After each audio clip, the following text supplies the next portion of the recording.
இன்றைக்கு ஆதியாகமம் 16வது அதிகாரத்திலிருந்து வசனம் 7 12 வரையிலும் பார்க்கிறதான போது, இப்போது ஆகார் ஆபிரகாமுடைய வீட்டை விட்டு ஓடி செல்லுகிறாள். ஓடி செல்லுகிறதான போது தேவதூதன் அவளை சந்திக்கிறவராக இருக்கிறார். தேவதூதன் அவளை சந்தித்து வசனம் 8 ஆகாரே, நீ எங்கிருந்து வருகிறாய், எங்கு போகிறாய் என்று கேட்டான்.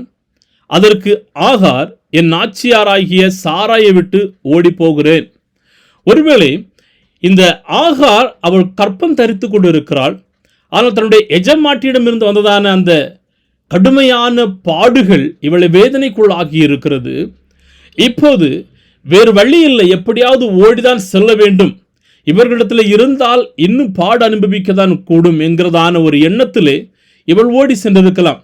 ஒரு அடிமை எப்போதுமே தன்னுடைய எஜமானனுடைய வீட்டிலிருந்து அவர்கள் ஓடி செல்ல முடியாது.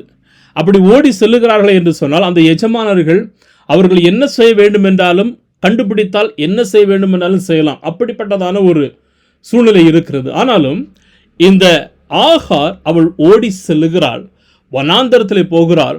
தேவதூதன் அவளை கண்ணோக்கி பார்த்து அவளை சந்திக்கிறவராக காணப்படுகிறார். தேவதூதன் ஆகார் மீது கரிசனை காட்டுகிறவராகவும் இரக்கம் காட்டுகிறவராகவும் இருக்கிறார். அருமையான தேவ ஜனங்களே, நாம் பல வருட விசுவாசிகளாக இருப்போம், பலவிதமான காரியங்களை நாம் தேவனிடத்தில் கேட்டிருப்போம், ஆனால் நமக்கு பதில் வராமல் இருக்கும். ஆனால் ஏதோ ஒரு நேற்றைக்கு வந்ததான ஒரு விசுவாசி தேவனிடமிருந்து எல்லாமே பெற்றுக்கொள்ளுகிறதான போது சில நேரங்களிலே இந்த பழைய விசுவாசிகளுக்கு கோபமும் எரிச்சலும் வரும். எப்படி என்று சொன்னால், பல வருடங்களாக நான் ஆண்டவரிடத்தில் கேட்கிறேனே, பல வருடங்களாக நான் விசுவாசியாக இருக்கிறேனே, ஆனால் ஆண்டவர் எனக்கு எதுவுமே செய்யவில்லை என்று சொல்லி.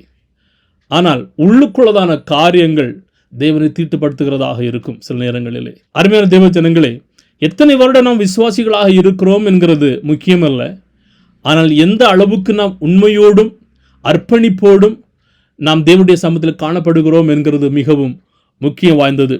இப்போது தேவதூதன் இந்த ஆகார் இடத்திலே, நீ மறுபடியுமாக உன்னுடைய நாச்சியார் இடத்திற்கு கடந்து செல் என்று சொல்லுகிறார். பாருங்கள், இதை கேட்ட மாத்திரத்திலே ஆகார் மறுபடியும் வேதனைப்பட்டிருப்பார்கள். என்று சொன்னால், இன்னும் மறுபடியும் அந்த வீட்டிற்கு போய் நான் இந்த பாடுகளை அனுபவிக்க வேண்டுமா? ஏற்கனவே நான் வெறுக்கப்பட்டிருக்கிறேன், ஒதுக்கப்பட்டிருக்கிறேன், பலவிதமான கடினமான சூழ்நிலைகளை நான் சந்தித்திருக்கிறேன், என்னை ஒடுக்குகிறார்கள் என்கிறதான வேதனைகள் இந்த ஸ்திரீக்குள்ளதாக காணப்பட்டிருக்கும். ஆனால் இப்போது தேவதூதன் சொல்லும்போது எப்படி செல்லுகிறது என்கிறதான கேள்விக்குறிகள் அவருடைய வாழ்க்கையில் காணப்பட்டிருக்கும். ஆனாலும் அந்த கேள்விக்குறிகள் மத்தியிலும் அந்த ஸ்திரீயானவள் அவர்கள் கடந்து செல்லுகிறார். தான் சந்தித்ததான தேவனுக்கு எல்ரோயி என்கிறதான பெயரை வைத்து, என்னை காண்கிற தேவன் என்று பெயர் சூட்டி தேவனை ஆராதித்து அவள் கடந்து செல்லுகிறவளாக இருக்கிறார். இன்றைக்கு நீங்கள் உங்களுடைய வாழ்க்கையிலே வெறுக்கப்பட்டிருக்கிறீர்களா? உங்களுடைய வாழ்க்கையிலே ஒடுக்கப்பட்டிருக்கிறீர்களா? பிறரால் நீங்கள் புறந்தள்ளப்பட்டிருக்கிறீர்களா? எதற்கும் உதவாதவன் என்கிறதான பெயரிலே நீங்கள் அழைக்கப்பட்டிருக்கிறீர்களா?